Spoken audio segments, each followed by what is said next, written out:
Hello and welcome to The Realm. I'm Dr. D. I bring the strategy. I'm Dr. K. I bring the psychology. We are business psychologists and your guides to the executive realm, where we bring strategy and psychology together. So you can bring your best to your C-suite, your teams, and your customers. Today, we're talking about emotional intelligence. Is it really as important in leadership? And is it innate to a person's personality? Or can it be developed as a leadership trait? Let's get to work. So, Dr. K, before we get into the discussion, what's emotional intelligence? What is it? The ability to be able to identify emotions. And it doesn't mean that it's just identifying someone else's emotion. It's identifying your own emotions, knowing what is triggering these emotions, how to deal with them appropriately, how to deal with someone else's emotions appropriately, and having a space to be non-judgmental and a little bit more empathetic. Emotional intelligence is one of those things that emerged into the business scene. I remember it kind of becoming really big and popular in the early mid-2000s. And I know that Daniel Goleman was a psychologist that popularized it. Lots of different names, right? Emotional intelligence, EI, emotional intelligence quotient, EIQ, or EQ, emotional quotient, I guess it would be. Kind of taking a play off of that IQ. What I really remember was that book, Emotional Intelligence 2.0, coming into the business world, and then there being lots of trainings around this and this assessment that you would take, and you would go through the training and you would take it again and you would feel better because your emotional intelligence score went up. It was really big for a while. And it still is big. People want to believe that business is how it used to be. You come in, you do the work, and then you leave. Business is business, work is work, home is home. However, it is with the way the world is changing and people coming in and believing that people have their true selves or their authentic selves, and we're bringing in corporate social responsibility, all these changes, bringing emotional intelligence to the forefront. I believe that it did have a huge arching element where it was the big thing in business, emotional intelligence, do all these things. And it kind of faded away to, with the Me Too and Black Lives Matter and the political world, emotional intelligence needs to be better understood so that we can have improved social skills, more motivation, all of these things that are incorporated within emotional intelligence. Some of the research studies that I've looked at showed servant leadership is a big buzzword in business today. It's something that I kind of tend to believe in anyway, that a leader works for his or her team and that they're really there to support and enable their capabilities so that they can support their mission better. So if I'm supporting my team, I'm really supporting their mission and therefore supporting my mission. I'm enabling that mission. So I'm not necessarily a big fan of the title servant leadership, but I like the concept. I like the thought. And it's been demonstrated in research, high emotional intelligence traits, some of the 5 traits of emotional intelligence, many of those constructs are positively correlated with servant leadership. They're also tied with humility. So somebody who has a tendency towards narcissism tends to not score very high on emotional intelligence scales. When there is true narcissism, sociopathy in the workplace, tend to score really low in emotional intelligence constructs. Now, I'm saying these constructs because I'm separating the idea of emotional intelligence from that Emotional Intelligence 2.0 book that a lot of people use in business that are facilitated in a lot of emotional intelligence trainings, because there are a number of ways to measure the constructs of emotional intelligence and even emotional intelligence in itself that is different than that Emotional Intelligence 2.0 book that people have been exposed to. With emotional intelligence, I think it scares people. I think people, when they hear the emotional part, they think crying and yelling, and we're going to Kumbaya in a circle holding hands. And Yes. And that's not it. It's actually using an intelligence to understand what is going on. And as you brought up, there's the 5 constructs, and those 5 constructs within emotional intelligence doesn't say in there, we're going to cry and we're going to hold hands. And,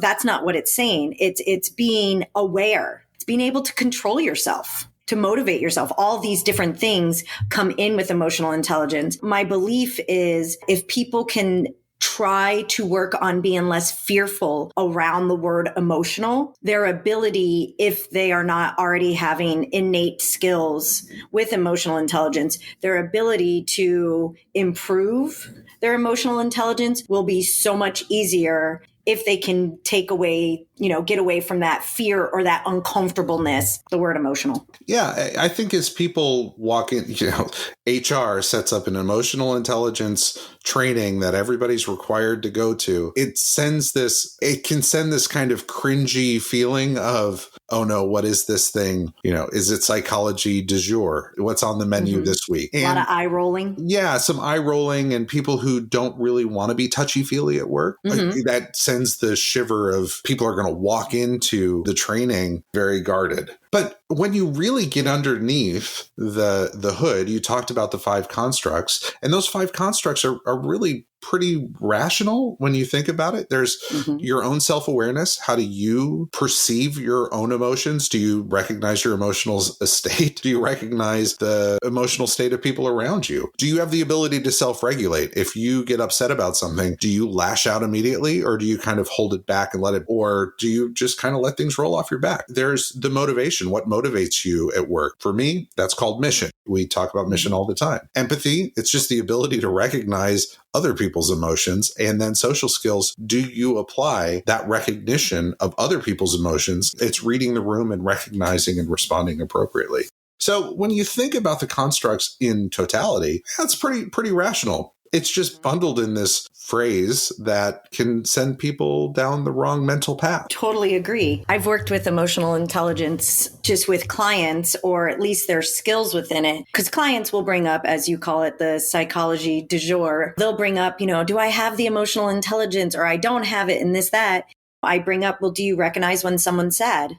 Yeah, I do. Okay, you have a level of emotional intelligence. Do you beat that person up when they're sad? No, I ask them how they're doing or what's going on. Again, you have a level of emotional intelligence. For the most part, I believe everyone has the ability to have a level and improve their level of emotional intelligence. As I'm speaking to a clinician, I'm going to speak broadly, and you can correct me if I say this wrong. There are real mental conditions where people don't have the ability to recognize the emotional state of others or even within themselves. There's sociopathy, Absolutely. There's psychopathy. There are people at work. There are high functioning sociopaths in the workplace. It's been proven in research over and over again. There are high functioning psychopaths in workplace that don't have the ability to recognize emotion. I think you're absolutely right. Most everyone has the ability to tap in and evaluate their emotions and evaluate emotions in others, certainly psychologically healthy people at work. Where I think what you're talking about is self-confidence. People always want to do better or do more or think that they could be contributing in a more sensitive way or in a more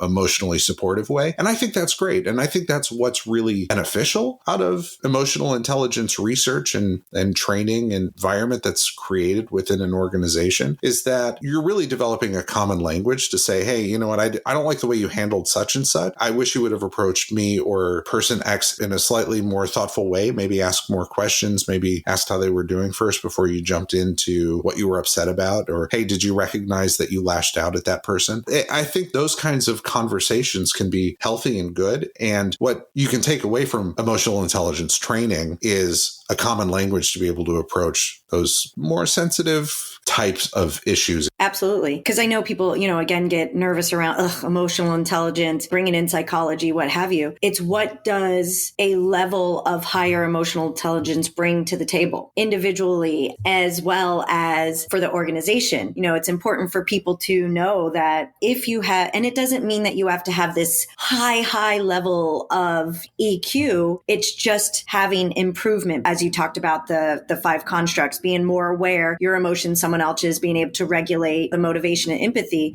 What people need to think about is why would I want to have a better level? Why would I want to have a higher level of emotional intelligence? Well, for individuals, it brings on higher career success. If you have better interpersonal skills, people are going to go, yeah, that person's great to work with. It also can bring about just the relationships within the business. If you have a higher level of emotional intelligence, you can use that to be curious.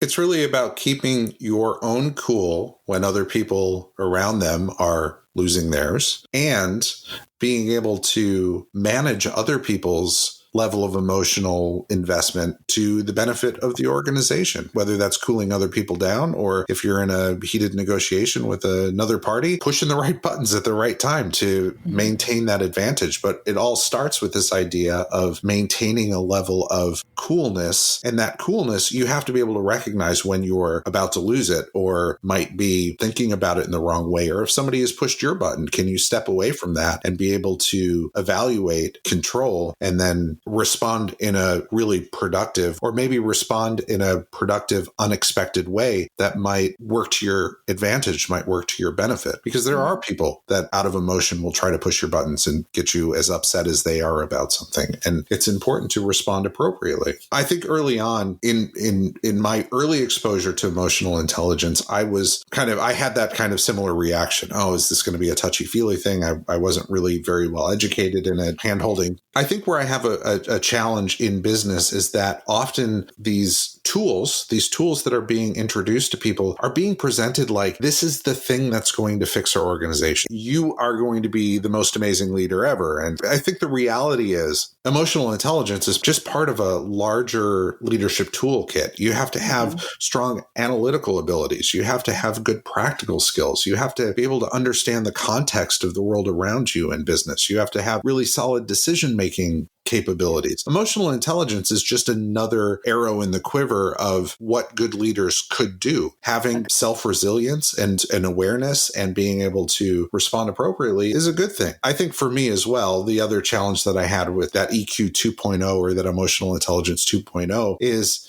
in psychology, as researchers, as scientists, we approach the world as we're trying to find good indicators of a set of behaviors. And a lot of that time that's done through assessments or experimentation. And the EQ 2.0 book is designed to not be stable. It's designed to measure your understanding of how you are today. Then you go through a training and you know how to answer the questions better. And so your score goes up. And hopefully you've learned something from that. It's not really a solid assessment of emotional intelligence. There are better tools out there to really gauge your level of emotional intelligence. And again, you don't have to embody all the elements of emotional intelligence. It's really just like any learning. It's about self-awareness. And then when the time is right, do you pick the right tool for the job? Mm-hmm. Yeah, absolutely agree. If you have just good emotional intelligence and that's all that you have, that's not going to be enough. It is a component of it. It's also going to help you in your personal life. A lot of leadership skills that I use at work, I use at home. They are very helpful in coordinating and thinking about the emotional state of friends, and just engaging with other people. It does make life a little bit better. When I think about emotional intelligence and business, it's a piece of the puzzle. It's not the whole puzzle, as you rightly said as well. What are you really trying to accomplish with emotional intelligence development within your leadership team or within your organization, within your teams? You're trying to really influence your culture. The culture of the organization, we talk a lot about organizational atmosphere.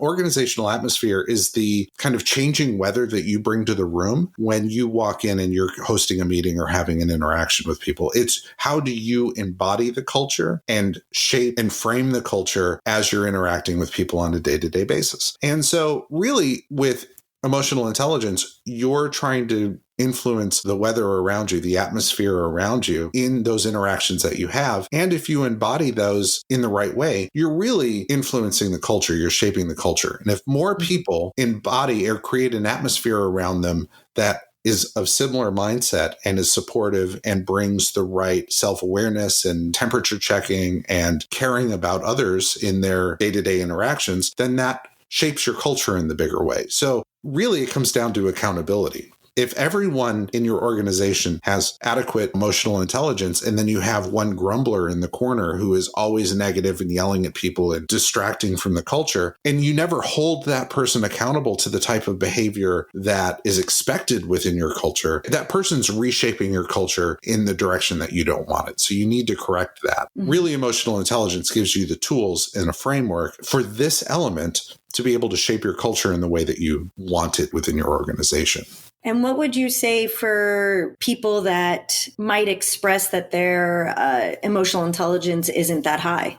I would say, well, good job for having that level of self-awareness and believing that you have an area of opportunity. Encourage them to think about what drives them to think that way. Maybe their emotional intelligence is just fine. They have a self-confidence issue. There are other ways that people can think about a problem. I think demonstrating emotional intelligence in yourself, asking questions, being humble about what makes them think that way and getting to know them a little bit better, and being a supportive person so that you can help them on that journey. Obviously, if that person asks you that question, it's because they think that you can help them develop in some way. So take that honor and run with it and be supportive for that person, get to know them a little bit better, and help them on that journey. So, Dr. D, what do you think leaders can take away from this discussion? Well, a person's motivation, self-awareness, social skills, ability to self-monitor and self-regulate are all an important part of a leader's ability to inspire and motivate others.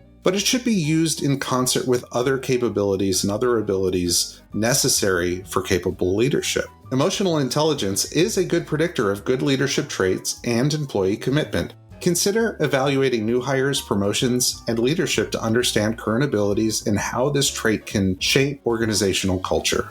Is it nurture or nature? Is it ingrained or developed? Is it important? You have to define your culture, provide the right tools, provide education, a shared language, and hold each other accountable for organizational culture. The way training is developed and delivered makes a big impact on how effective it is. And of course, employee assistance in organizations for those that are truly struggling is also important. Having access to mental health resources. What is on tap for next week? Well, next week we'll be talking about invisible promotions. I love this topic. I'm super excited for this one. When you take on so many additional responsibilities at work, but you do not receive the title or the pay that is justified for what you are doing. Very interesting topic. It's happened to all of us. Especially during this pandemic time. Absolutely. During the pandemic, when there have been downsizings and people still have to get the work done, it's a tricky situation. And to all of you on this journey to the realm, thanks so much. I'm Dr. D. And I'm Dr. K. And we are looking forward to your next visit to the executive realm. And I just want to throw a quick shout out to Kevin in Indiana. Thank you for all the love. Very nice.